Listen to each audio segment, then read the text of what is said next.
if we can't get him back on, it's okay. I'm just kidding, because I warned him not to go. But oh my gosh, thank you so much for joining us today, and thank you again for pushing it back an hour for me. I appreciate that so much. No problem. Oh my gosh, we're going to get into this book, but you are actually an author of 2 books. Can we hear about the other one? Because we've been hearing all about this incredible book, and we definitely want to get into this. But let's talk about this other one that you have for us as well. Yes, yeah. Mm-hmm. Well, it's quite different from AmerAsian. AmerAsian centers on my life experiences and stuff, but The Savior and the Shadow Queen, it's a little bit different. It's kind of an unusual story, so I don't want to say too much. Don't give it away. Don't give it away. But it is about friendship and loss and grief, and trying to move forward, through life's difficulties. And there's some fantastical elements to it, and it's a book. It was actually I actually wrote that before AmerAsian. So it's both are incredibly meaningful to me, but it's really great seeing that out, because that one's been with me the longest. So. But yeah, just really excited that's out, and I hope everybody enjoys it. Word. All right, I'm finally here, but good. But no, like she was saying, yeah, thank you so much for saying yes to us and doing this live with us. Oh, so thank you for asking me, gosh. Yeah, of course. So, like I always ask everybody, I think this repeatedly gets tiring after I always ask the same question at the beginning, but whatever. How did everything start for you? As far as the poetry, the writing, how did it all begin? What inspired it? Give us the whole package. Oh, yeah. Well, when I was a kid, I wrote little poems and short stories, kind of just for myself, and I really enjoyed that. And as I got older, I kind of left it behind, and I did other things. I was also really just into arts and crafts in general. When I was younger, I'd used to draw a lot, and just anything. I made little bead jewelry, all that kind of stuff. And as I got older, I kind of left that stuff by the wayside. And really, when I got into college, I found that I enjoyed writing papers. So it was kind of coming back to me a bit. And I, continued to write papers throughout college, and, went to work in a completely unrelated job, to writing. And years later, I kind of found that, that I really wanted to be doing creative things, and I really wanted to write again. And that's kind of how it all started. And I didn't pick up poetry till a few years later. And I talked about this on my page a little bit, but there was a poetry book that just, I just saw an advertisement for a poetry book, and I found myself like jealous, and it kind of threw me back. I was like, what's going on there? And I really thought about it and just sat with it, and it's like, I really want to write poetry. And that's how it came about. I got back into it, and I just kind of wrote on my own for a bit. And back in like 2017, I put up 3 chapbooks on Amazon. I was like, I'm just putting it out here, hoping maybe somebody will read it, and just see what happens. And through that, as time went on, I started doing more and more. And then during the pandemic, actually, I was like, I really want to get on Instagram and meet people and share my work, and really connect with people in like a heart-to-heart way, just that they would see my work and, see the real me. I really wanted that. So yeah, I got on Instagram then, and I've just kept going ever since. Wow. Mm-hmm. That's incredible. So that's kind of just everything. Oh, I'm sorry. No. Oh, there was a question already. It says, will the Amazon Angela? Wait. Will the Amazon Angela Murray be reading some poetry from the feature? Oh, of course. No, of course. Yeah, no, we we're have gonna hear this. from our author. It's herself. But like, again, you said that the other book that, even though it was longer, that just came out, this one's a little bit different, and this is straight from you. So what gave you the courage or the strength, or what drove you to really go into this? Because this is really opening. Like, this is really, you're really showing who you are and your feelings about, if you haven't checked out this book, you definitely need to check this out. Thank you. It's AmerAsian, My Journey Becoming a Whole as a Mixed Korean American. So, like, again, what brought you the courage to want to do this? Well, it was something that I've always wanted to do. I wanted to share this story, and particularly now that I'm a little older, I've worked through all those issues, and when I was younger, I was a kid in the 80s, and this was before, K-pop and all that, and, people just didn't know about Koreans, I'd be asked if I was Chinese or Japanese, but, it's just like, gosh, there's just not a lot of Korean people in the world. Wow. I just really felt that way when I was little, but yeah, I think we have a lot of, just kind of mixed people in general, or really anybody who feels different. There's just commonalities in those experiences. And I wanted to share that, and just, how I've, that I've had these difficult emotions and how I dealt with them over time, and, how I find strength in them now. So I really wanted to share that, because I would have loved something like that when I was younger. I would have found that super helpful. So I thought it was really meaningful. And the poems in there, too, are a little different than what I usually write. They're really, from my heart, just really, really kind of diary type poems. And, I just felt like, if I'm going to do this, I have to really go for it. Okay. It's just, like I said, there's such commonalities in the experience that, somebody else reading that who lived through those experiences would be like, well, it's not quite, everything. So I felt like I really needed to push myself and just put it all out there and really give my heart. And in that way, it would be helpful to other people. No, that makes sense. And I wanted to ask you now that we're talking about the book, I noticed in the book you break things down in different sections, right? Because you have the beginning, the emotional journey, and then you have the sweet self-acceptance.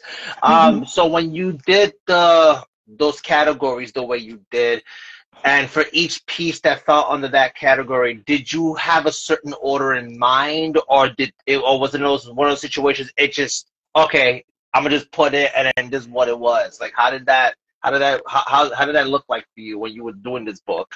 I had that general idea, how I wanted it to flow, but definitely, as I was writing things, different ideas popped up, and so it's kind of a mix of both. There was, I definitely had like a level of order there, kind of a macro level, but there was definitely fluidity throughout, what goes where, what could go where. So. That's incredible. Andy, did you have a follow-up for that? Because I didn't want to cut you a off. Really good thought. Yeah, no, it really was. That's why I'm just trying to absorb everything she's saying, because it's so true. The whole being different part, also like, but and I'm trying to watch how I ask the question, because well, so never a good start. Yeah, no. So I want to make sure I answer it in a way that's understood, but also out of respect to.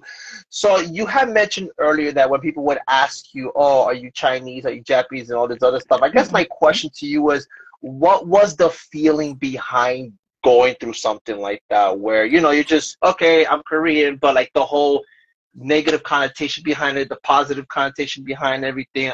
Can you like walk us through that? Because that's something I always wondered about that culture, and also even in Hispanic culture, they'll look at me and be like, "Oh, hey, are you Dominican? Are you this?" I'm like, "No, I'm Puerto Rican." Oh, okay, and, that's why I wonder, like, in your eyes, how did that look like for you?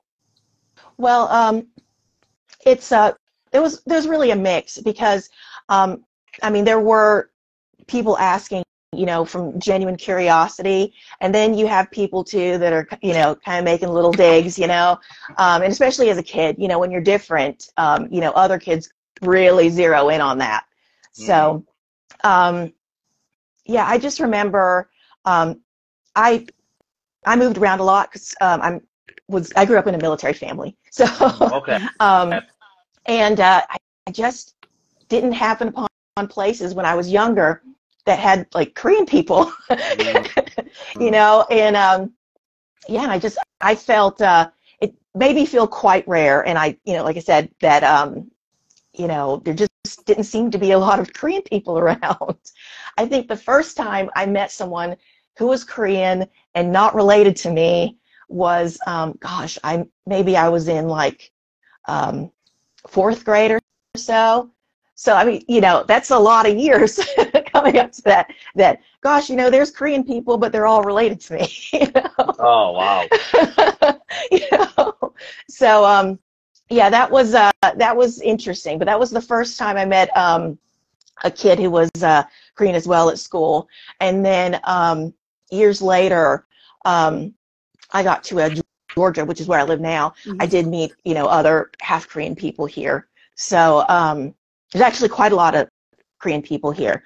Yeah, so it just it changed as I got older, and I was meeting more people. But when I was younger, I mean, I definitely noticed that. Okay. We have a question from the audience, but before that, for sure. Saying that, knowing that now in your area of Georgia that you're at, knowing that you've connected with a lot more people who share the same Korean background, does that bring you closer to that side of yourself? Or do you feel more comfort there because of that? Or is it just because you're able to express yourself in that way where you feel like before you had to hide it or you weren't accepted? Yeah, definitely. And through different relationships, I've learned new things about Korean culture, and just lots of little pieces that, show up and, become part of the puzzle. And that brings to mind, now there's like I mentioned, K-pop, and we have the internet and YouTube. But back then, we didn't have all that.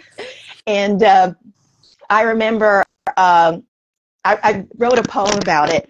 My mother would go to there's this Korean store we would go to, and they would have an area of VHSs of just Korean shows that were copied, and people would check them out like library books, and that's a big way I got introduced to Korean culture, kind of on my own terms, is because she would get me tapes of like music shows, and I'd see what the young people are doing, what was cool, and that was another little puzzle piece that I got to learn about Korea and young people in Korea that were close in age to me through these videos. That's incredible.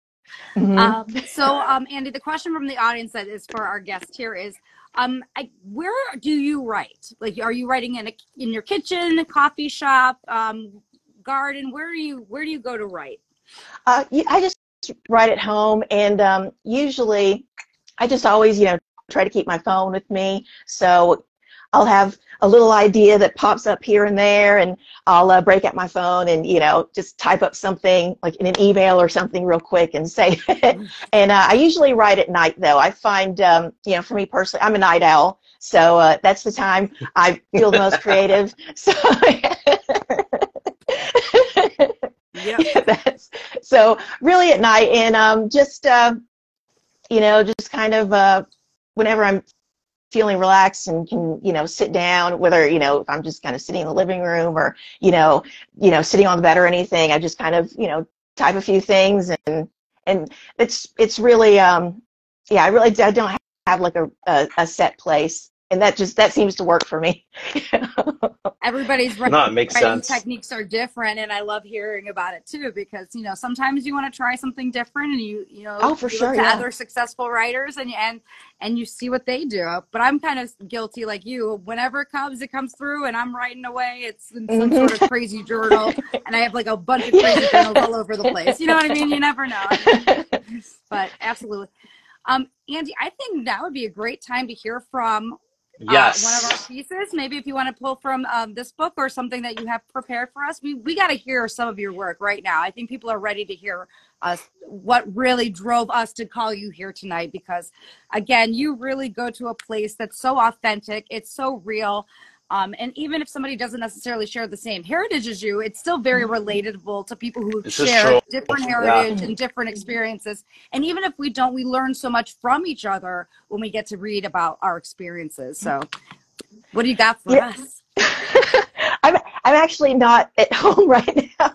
So unfortunately, I forgot a copy of the book. So my apologies to everyone.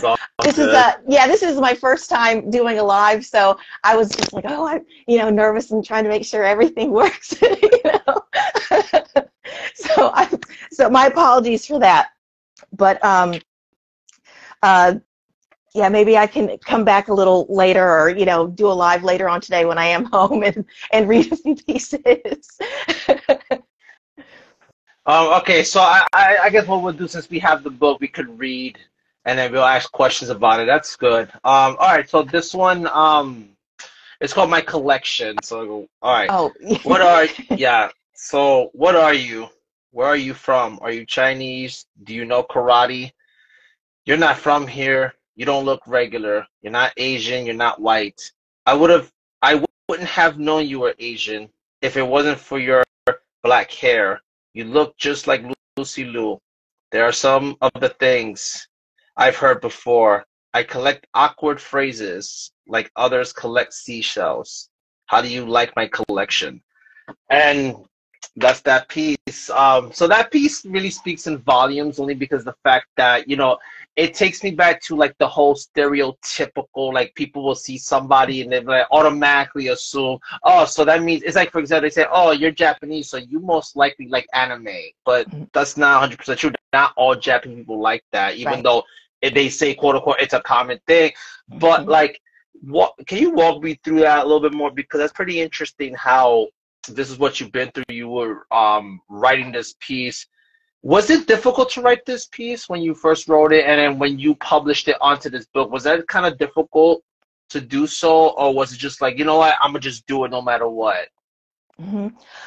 This one actually, it wasn't difficult for me to write, and I really wanted to put out there, for other people to see that, and like I've heard things like, that I've heard these things too, and those are all things that I was told, like 100%, I've heard those things. And yeah, I really wanted to share that other people would know, yeah, I've heard these things too. And sometimes they're funny. It can be funny, and just the silliness of it. And sometimes people are not being kind, but yeah, I've heard all those things. And yeah, the one that really, I think, got me the most was, you don't look regular. I was like, wow, that's really wow.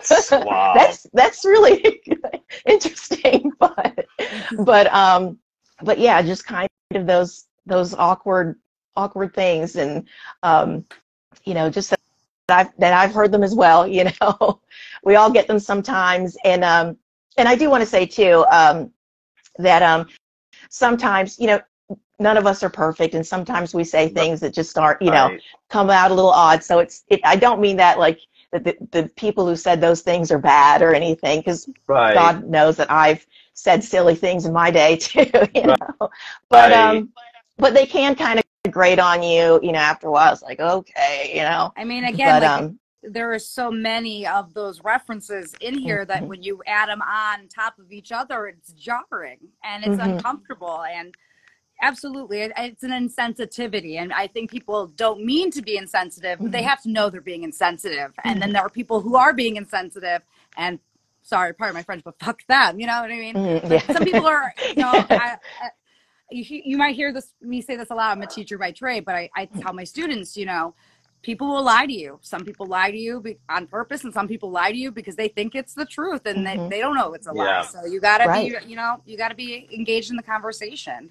What I really love about your book too is you have a works cited page, because you were inspired by quite a few other pieces. Can you talk about like your writing process, including other works in your inspiration?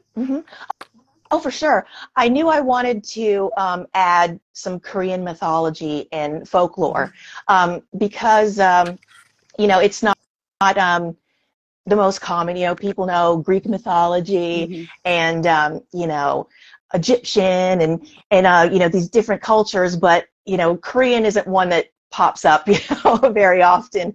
You know, people talk about mythology, so I wanted to include some stories in there. And it's also, you know, kind of sharing things that I thought were interesting as well, you know, in my journey of learning more about Korean culture. And yeah, I just, you know, I really wanted to share those. And I wanted people to, if they were interested, that they had the ability to go find these books and read those same stories too. Because, you know, again, there's, because it isn't the most popular of, you know, mythologies, you know, there's only so many resources. So I want to make sure, you know, that I shared those for anyone who was interested. And there was also another poet that I referenced in the first poem that I wrote, and that was Lee Young Lee. And he's really an amazing poet. If you haven't read him, you know, I recommend him wholeheartedly. He's actually Chinese, and he and his family escaped China when he was, you know, very young. So I believe he was very young, or he may have been born outside and, you know, very close afterwards. But he didn't grow up in China, so he had that longing for it. And I understood that, you know, I definitely related to that. So I really wanted to kind of put something that was you know, an homage to him. And also in his book, it's titled Rose. The poem that I was inspired by to write that first poem in the book is called Water. And I just loved it. You know, he talks about water and kind of relates it to different moments in his life. And it was just, I just thought it was brilliantly written. And I was just super inspired by it. Yeah, so that's how all those kind of came about. Well, that's amazing.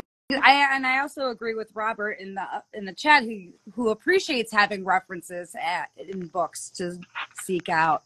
I think Andy, if it's okay, I'm going to read Moon Comb Mirror, because I think that just goes along. It's actually based off of the bridegroom's shopping, and we can talk about that mythology or that story as well. And this is this incredible book on page 44, and this is in the second section of the emotional journey. And it's called Moon Comb Mirror. I see myself in stories. There's a tale of a young Korean couple, a forgetful husband, and a wife who wants a comb for her hair. As he goes off on a journey, she asks him to buy a comb. To help him remember, she points him towards the crescent moon, shaped like the object of her desires. Unfortunately, he arrives when the moon is full and buys her a mirror instead, forgetting what she wanted. The mirror causes chaos when brought home. The wife sees a pretty woman in it and demands to know who she is, and it is broken. I see myself in stories. I am like the wife, unable to see the beauty in me. I am like the husband, forgetting what's important. I am like the broken mirror, plainly misunderstood. Yes, I see myself in stories. Now I must rewrite the one I am living. Wow. And again, this was inspired by one of these incredible stories that you're saying that comes from the Korean folklore and mythology. So tell us everything. Wow. I mean, the weaving is pretty gosh darn good. That is thank you. Thank you very much. Wow. It is so, I love the fact that you could put you could see a situation, right? But then let's say there's a situation you experienced, but then you put yourself in more than one perspective on that piece. And I love that, because you say, oh, I could be the husband, but I could also be the wife. And then, but I'm looking at, okay, but I could also be the bystander that sees the thing, right? Because one thing I've learned in life is, like, we could be at the same place at the same time, but we experience that Oh, situation yeah. differently. Yeah. And it's so interesting because especially the part where you were talking about, you know, I'm like the husband forgetting what's important, right? Mm-hmm. And that's what it is too. Like in life, you know, whoever the husband is or whoever the wife is, right? Like when you put your, like let's say you take the word husband and you put somebody else there, it's like I think in a lot of lives, depending on what season in our life that we are in, we tend to forget what's very important, right? Mm-hmm. But what Yeah, I very think true. what it is, and I think what it is too, is sometimes what we do, you know, when they say what we do affects other people, yeah, it does, because Mm-hmm. in this particular situation, it affected the way you saw life because my Mm-hmm. father used to do this or my mom's doing this, but then I'm probably like my mom. I'm probably like my father in that same way. Mm-hmm. But then the part where he says, I see myself in stories, now I must rewrite the ones I'm living. Can you talk to me Mm-hmm. about that exact line? Because that really stood out to me the most. Yeah. Mm-hmm. Well, definitely. Harkening back to not seeing things that are important. Not recognizing the beauty in myself. Those are you know, nobody should live like that. Right. And you know, we have to, ultimately, we're responsible for ourselves. And we have to, you know, we recognize those things. It made me think, I, really need to take charge and, make my life different. I shouldn't let these old stories, these old ways of thinking, dominate my life, that I can live a better life than, not valuing the important things or not seeing, Mm. the positive within myself, etc. But yeah, just that I needed to take control and you know, work on myself inwardly, Mm. in order to, you know, recognize, the importance of life, um, the positive I wanted in my life, and just taking responsibility for making things better. Mm. Mm-hmm. Okay. No, that makes a lot of sense too, and I think that's what's important too, just the self-reflection aspect of it, Mm-hmm. because it's interesting too, right? Because I think sometimes, like, I feel like at times in my life where I feel like I'm reliving somebody else's life, Mm-hmm. if that makes sense, Oh and yeah, I'm real, yeah, that makes perfect sense. Yeah.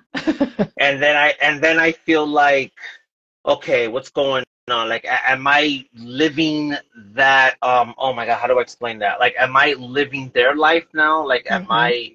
trying to, am I trying to make my life just like their life, right? Like, for example, like my Mm-hmm. parents were 1950s Puerto Ricans, where, you know, my father was the, you know, king of the castle, and my mom was the Mm-hmm. housewife, submissive, and there was this idea that, oh well, all women had to act like that because that's just how the culture was. Right. You know, I grew up at a time where there were certain things that were not talked about before that started to bring awareness. But unfortunately, Mm-hmm. I grew up around the time that when that was first coming out, we weren't allowed to talk about it. We had to kind Mm-hmm. of shush a little bit. But then now we live in a society where everything is talked about, and sometimes a little bit too much at times Yeah. because people don't like to filter sometimes. I'm like, oh, what's going on here? But what it all comes down to, I think it's important to recognize the fact that, hey, at the end of the day, my life has come from somewhere. I don't want to live somebody else's life. I want to live my life. So I think that's Right. how that piece, that part of the piece spoke to me, because I feel like, okay, am I living under my parents' shadow or am I creating my own light? And I think that's what I love about that part of the piece, because that's very, you know, it's, let's say in some cases they say, oh yeah, it's simple to say, yes, I see myself in stories now, I must rewrite the ones I'm living. But the thing is, if you really, really dig deep within, realistically, that's a very, that just that alone speaks in volumes. And I think that's what a lot of people don't see in life. I think it's getting lost a little bit. So I think that's why, for me, that really stood out to me, because I think there's always a bigger picture with Oh everything. yeah. What do you think, Angela? I couldn't agree more. I mean, absolutely. There's a huge picture to this, Andy, of course. It's so interconnected. But I'm really interested in the story that was the inspiration piece. Can you talk about that, Folklore? Oh, and then after you're done, and then after you're done, there's a question here in the audience. Okay. But when you're done, I'll ask the question. Oh, yeah, no problem. Well, that was in a book of Korean like folk tales. So that one really stood out to me. I read all of them because, of course, you know, I didn't know which ones I wanted to work with, and I just wanted to, you know, go through and see which ones really spoke to me. And that one in particular just really spoke to me. And yeah, I just you know, like I said, I saw myself in that one.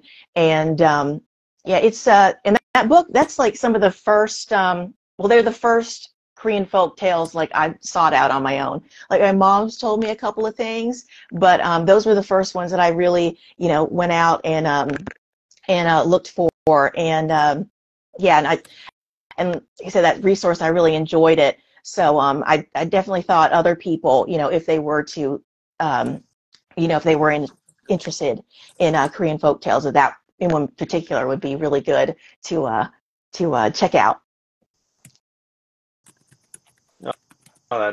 Yeah, okay, so the question is now, and that's very important, absolutely.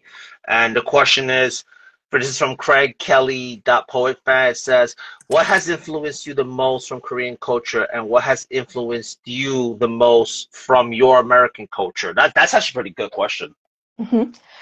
Oh, gosh. Well, Korean culture, what's influenced you the most? I would say Korean music, because that's really how I started, you know, on my journey of learning more about Korea.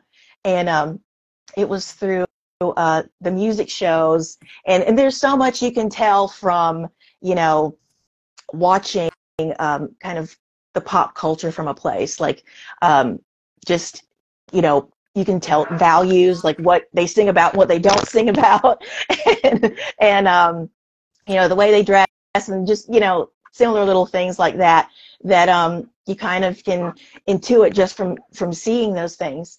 And even now, like I've listened to you know, Korean music for years, and it's just interesting, like seeing you know, again, shows and like music videos, just how much has changed in Korea. And like now you can see them, and they're very much like very Hollywood and you know, really spectacular. But there was a time where they weren't like that at all.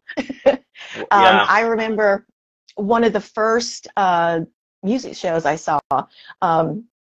There was I don't know if y'all remember. Gosh, this was like in, I think, 2000 or 2001 or something like that, when Britney Spears had the suit on and she threw it off and she had that nude colored outfit on. Yeah. Well, you know, there was a singer, she did the exact same thing, you know, and it's like nowadays they would have, you know, their own thing, but then, you know, American culture was so, I mean, American culture is still popular, you know, of course, but just that it was so, there was so much tied to, you know, American pop culture that, you know, she did the exact same thing, you know. So it's just interesting seeing that and how it's different now, and it's more come into its own, and you know, just unique things about that music now. And but yeah, that's probably what's influenced me the most. And gosh, about American culture, gosh, I guess that's so vast, and I mean, I can, you know, consider myself fully American, so, you know, it's such a vast thing to think about, but yeah, I do enjoy like kind of Victorian era writers and poets. Okay. And also I'm Southern, so I like you know, Southern Gothic and things like that, and Southern writers too. So yeah, I would say that those were kind of the standouts for me, kind of Victorian era things, and then like you know, kind of Southern things. But you know, there's many things you know, again, it's just vast because I consider myself just fully American. Absolutely. Of course. So, what was it about because I don't know too much about what Victorian is, so I'm just kidding, only because I'm very, very curious about it. What is it about that gave you that curiosity? What was it what drew you to that exactly? I just love I just love everything about it, you know, like the aesthetics of it, yeah, I mean, just really everything. So it's just a time period. Yeah, I mean, it's you know, like the formality and you know, there's a beauty to it. Nice all times. Right. You know, it's like jeans, really. Yeah, exactly. It's like theater, you know. So and then I have a little goth streak too, so there's that. But nothing wrong with that, right, Andy? Yeah. Nah. So, but yeah, I just that time period I just find very interesting, and you know, again, not just writing or, you know, any kind of art from the period, but just the period itself. I just think it was a beautiful time, and I, you know, just enjoy learning more about it. No, that makes perfect sense. Absolutely. You got anything, Angela, Absolutely. as far as like anything to add on to it? Well, not to that exactly, but you mentioned that you were a child of the 80s, and I was born in the 80s, so I'm a child of the 80s to 90s, but like what I remember was in the early 90s, Margaret Cho had a television show, All American Girl, and it was about her Korean family. And that really was, I think, the first spotlight towards that area. Do you remember that at all? Or? Oh, yeah, I remember that. I was like, there's a Korean person. Show. I loved it. Yeah. That was great. I loved it. Yeah, I remember. That one is she's incredible. All of them. Yeah, I remember that because I was shocked, you know, because I mean, you just didn't really see that, and wow, that's amazing. You know, I remember even like HBO, they did. I want to say it's around that general time frame, but they did a kind of retelling of fairy tales, but told them through different kind of cultural lenses. And I remember The Princess and the Pea was the Korean episode, but it's just like little things like that. And it just shows like, you know, how important it is to have, you know, different people, different cultures, you know, represented, you know, in the arts, in movies. Because, I mean, like, I remember those two things, you know, like they were yesterday. They're like imprinted in my brain, you know. And then there's that, you know, the classic, is it Whoopi Goldberg seeing Uhura on Star Trek, and that really inspired her. You know, just those little things, you know, it really, you know, they are important. I like agree, and I think it's a beautiful thing. I mean, Queen Liberati says beautiful, and I believe her. I believe everything she says, and I agree. That's a beautiful thing, getting to see that grow and manifest, and we need more of it. So, if you are just joining us, we're heading towards the last 20 minutes or so with our amazing guest feature of this incredible book. She has another book that's not quite as herself. It's a different story theme, but we're really diving into this one because again, thank you for really putting this out there. And you also went through somebody we interviewed, Stephanie Lamb, who's from Quill Keepers Press. Can you talk about your experience with Quill Keepers Press? Because again, it's incredible. Like the book itself, it's really like a perfect size. I love how it looks. How was your experience with so going with Quill Keepers Press? Oh, I can't say enough good things. You know, it's really been an amazing experience, and working with Stephanie has been, I mean, just nothing short of amazing. She's, you know, I feel like, you know, she really understands, you know, what I'm trying to create. Like we just have, you know, vibe, you know, and it all just came together so well. And like the cover, I had a couple of ideas, and you know, just very kind of macro level ideas, and she just took it and ran with it, and I mean, it's beautiful. I'm so just proud of it and just really in awe of it because it's just perfect. And Wow. I'm just so I feel really blessed to be a part of Quill Keepers and, you know, to know Stephanie and know the Quill Keepers team, just the whole 9 yards. It's really been amazing. I like I said, I just can't say enough good things. And yeah, I mean, I would recommend them to anyone who was interested in sending, you know, sending their materials off somewhere. Yeah, because it's just an amazing experience, and I have recommended them to many people. So that's great. Yeah, now, it's been amazing. Who started that relationship? Did you reach out to them, or did they reach out to you, or how did that magic happen? I think I found them. I just happened upon them, you know, going through Instagram, and gosh, I'm trying to think. Yeah, and I think I sent off the actually the Savior and the Shadow Queen first, and I had then I had done some of the anthologies, I think, and I saw the chapbook competition, and I had a earlier draft of this book done, and I added a few more and just kind of spiced it up a bit and sent it off, and yeah, and then I heard back a little while later, and the rest is history. Wow. But yeah, it worked. It just went so well, and I'm, like I said, I'm just so just thrilled with how everything has progressed. Just super happy. That's wonderful. No, and I think that's we have a lot important. Of future we want to publish, and we like to hear from our authors and how that experience went. Andy, do you have anything else? Yeah, no. I think that's I was gonna say that I have so much respect for you for even publishing this book as well, because because the thing is, and this is what it goes in line, and it goes hand in hand to why I created this platform in the first place, because, you know, everyone has a story to tell, right?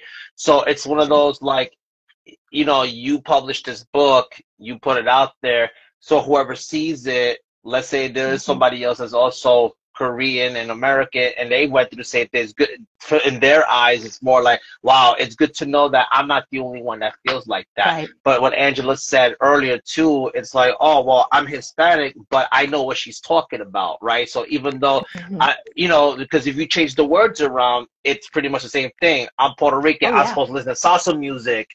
I'm Puerto Rican. Oh, I'm supposed to be a loudmouth. Oh, I'm Puerto Rican. You're supposed to write. You're supposed to eat arroz con candula and pollo or whatever. And it's just like, that's not what I can't be cultural, but there's that idea, that stereotype. Oh, all Puerto Ricans drink Budweiser or whatever the case is, right? So the fact that, you know, someone like, let's say myself, I see this book, I read it, I'm like, wow. But even though the experience is different, but the upbringing and the experience, how do I explain it? Even though I didn't go through it exactly the same way you went through it, but I relate. It resonates with me because of the culture we come from, and I think that's what's important, because now somebody else that sees that, and I'm gonna quote Rosie on this one, Rosie Rika. She said that this is like a survival guide for those who experience or who are still experiencing the same exact thing, and I think that's important. And I think what really caught my eyes when you said AmerAsian, which I love the title, like, it's just thank you. Like, oh, what's this? And it's so catchy too, because it's like, oh, what does this mean? And that would make someone, let's say they go to a library, they pick up the book, oh, I want to see what this is. And that's important because you break it down into 3 columns, and I mean 3 sections, and then you have a piece that resonates with each one, but it's so relatable, and I feel like it's very timely. I think even when we all pass on and, you know, we're not in this life anymore, this is going to be here forever no matter what. You know what I'm saying? Because at the end of the day, now people get to read this, they get to see this, and that's important, you know? And sometimes a lot of people have words just like this, and they're afraid to put it out there.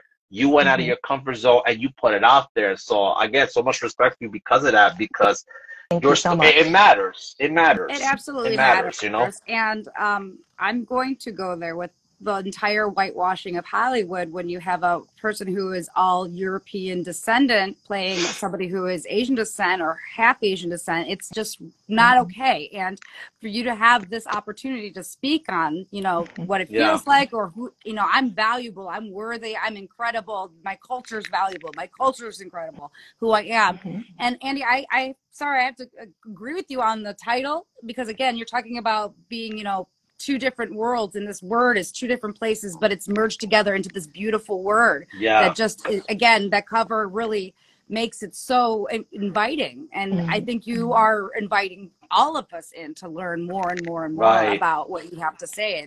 And again, I can't thank you enough. Andy, thank you. I know you have Oh gosh.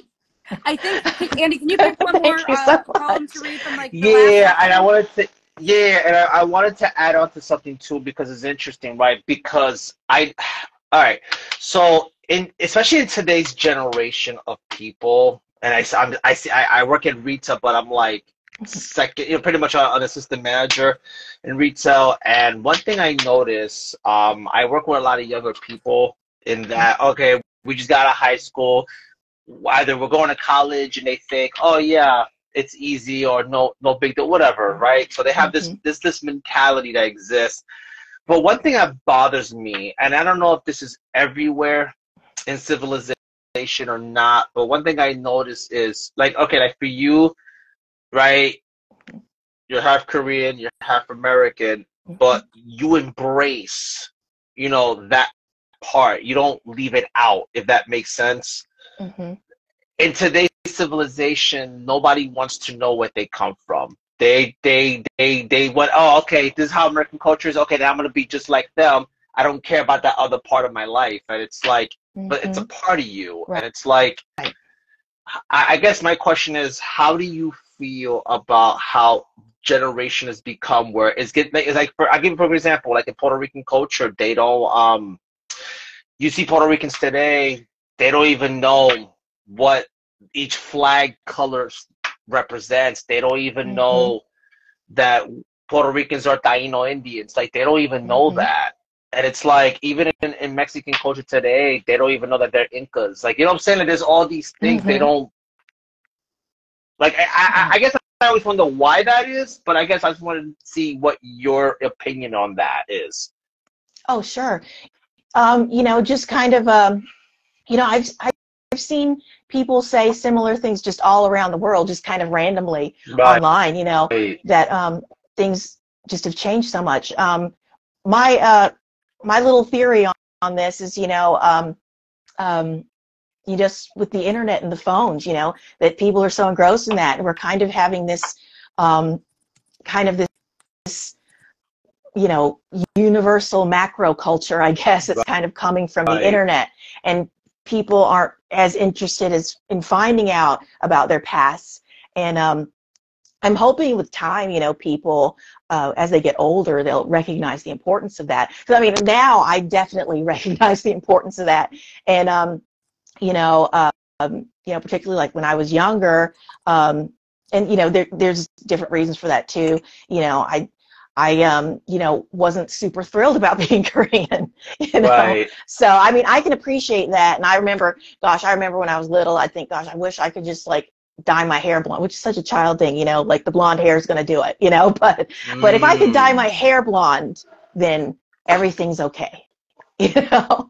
But I remember thinking that. And then, you know, of course, that's a little different for me. I'm a little older. It was a much different time. And, you know, like I said, I wasn't around a bunch of Koreans. So, you know, there's different reasons for that. But, you know, as I've gotten older, you know, I've definitely appreciated that more. And also, you know, that I've grown and matured, and, you know, I appreciate, you know, the experiences I've had, and I know other people have had them too.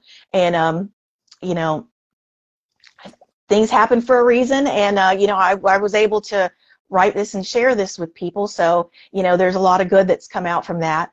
But I do think, you know, as people get older, you know, they'll be more interested in their cultures. At least I'm hoping so. But yeah, I definitely, you know, I've noticed that too. I do think a lot of it is just because, you know, the phones and the internet and everything's just kind of homogenized, like, everywhere, you know. Mm-hmm. Yeah. And yeah. So speaking of what you said, it's funny because now I do have a piece from here that actually aligns with all that, and I think it's all about everything you said, right? Because what it all comes down to is the fact that you understand that, yeah, I've been through that part where I didn't want to know what it was. Oh, the blonde hair is going to do it. No, but then you got older to the point, like, you know what, I want to know what this is all about, right? Because I think it just makes us, it just helps us understand who we are more, whether it's background, ethnicity, and stuff like that. So that's definitely important. And I'm going to read this piece. It's called Proud. And I think this aligns with just everything you just said. Okay. Perfectly created as all other beings, ready to accept all that I am. Of course, I am more than enough. Ugly behavior from others doesn't define me. Dare I say, I'm beautiful just the way I am. And that's all it comes down to. At the end of the day, you are perfectly made. You are beautiful in all aspects of life, and the fact that you get to share that with others like us, who probably doesn't understand 100%, but now they get to see that because, yeah, we could write about it, but now you're giving everything into context. You're explaining it as we're reading and we're having this conversation, and I think that's important, you know. And again, so much respect for you for releasing this book, because for I guess somebody else, this might be a survival guide for somebody, and that's important, you know. People need to see these words, you know, make them feel that they're not alone in this, and that's very important. Oh yeah, definitely. And you know, I mean, we're all beautiful, and we're all, you know, just wonderfully beautiful, complex, you know, beings. And you know, there's so much of us, you know, that I know for me, like, I didn't even recognize, you know, ways that I was, you know, living out Korean culture, you know, like, oh, well, this is actually quite Korean, and I didn't realize that. But you see those things as you get older. And one thing I want to say too, kind of piggybacking off the book, is just kind of encouraging, you know, everyone, you know, like you were mentioning, everyone has a story that it's, I think they're really important to share. And in particular, I mean, part of the reason I wrote this book too is, you know, you know, of course, I've gone through dark times. We've all gone through dark times. And one thing that really helped me was reading, just reading different authors, and I felt like I had, you know, a kinship with them, you know, like I had a friend, you know. And in reading those, it you know, they helped me a lot. And you know, I want to give back in a similar way. And just anyone who has, you know, a story they want to share, you know, I just encourage you. This book, you know, again, it's different than what I usually do, and I really, you know, I really had to commit to say, okay, you know, there are things that maybe it's little, you know, it's little, but hey, you know, I need to put that all in there because, you know, it's important. And, you know, like a younger version of me would have appreciated it. So, you know, somebody out there like that, you know, I you know, just wanted to give them that same gift that I received from other authors, you know, from their books. Wow. So, wow. Yeah, no, that's beautiful. That really is. So we're pretty much towards the end, but I do have one last question. I always ask this question to everybody. So after, when we're not here anymore, we've all passed on, you know, my question to you is, what do you hope to leave behind? What legacy you hope to fulfill, and what lasting impact would you want to have after you're not here anymore? Well, I hope that I could just make things that were, you know, helpful in different ways. You know, AmerAsian, of course, in, you know, people feeling, tapping into self-acceptance and celebrating their differences. And then other things too, you know, just fun things too. I'm also a big proponent of, you know, just doing fun, silly things, because, you know, that it's important. It's all important, you know, just those moments of happiness, you know, moments of understanding. I just hope I can, you know, be able to give back a level of, you know, a level of that to others. So that's really what I hope. Wow. Well, I believe that you absolutely have definitely did that with this, with your ability to be so real, raw, authentic. And Andy really pointed out such a great, the way you start, the 3 phases. I mean, you have the first poem and the last poem, they share the same name. I know with, just really quickly, I wanted to know about that. Oh, sure, and then we'll cut it, but I was really curious, and I forgot to ask, and I totally forgot about asking about that. So can you speak on the fact that you're the first and the last poem have the same name? Well, the first and the last, it's kind of a, really kind of a summary of the whole book, you know. In the beginning, you know, I talk about, you can see the snake throughout the book, and it's Taemong, and it's a conception dream. And you know, it's I talked about you know, my mother's conception dream of me, which is the actual one she had of a snake. And you know, the conception dreams, like for girls, for example, you know, they're like little cute things. It's like, well, you know, snake's not really that cute. So that kind of wondering and like, what does that mean? And, you know, looking at it like, oh, you know, it's a negative thing. And in the end, you know, like diving into different symbolism about the snake and like, no, there's actually really beautiful things about it, you know, and that's similar, you know, just to my life experience, you know, things that I thought were negatives, you know, that they're good. And, you know, it's good to be, you know, the person I am and my experiences and you know, just kind of relating it back to that.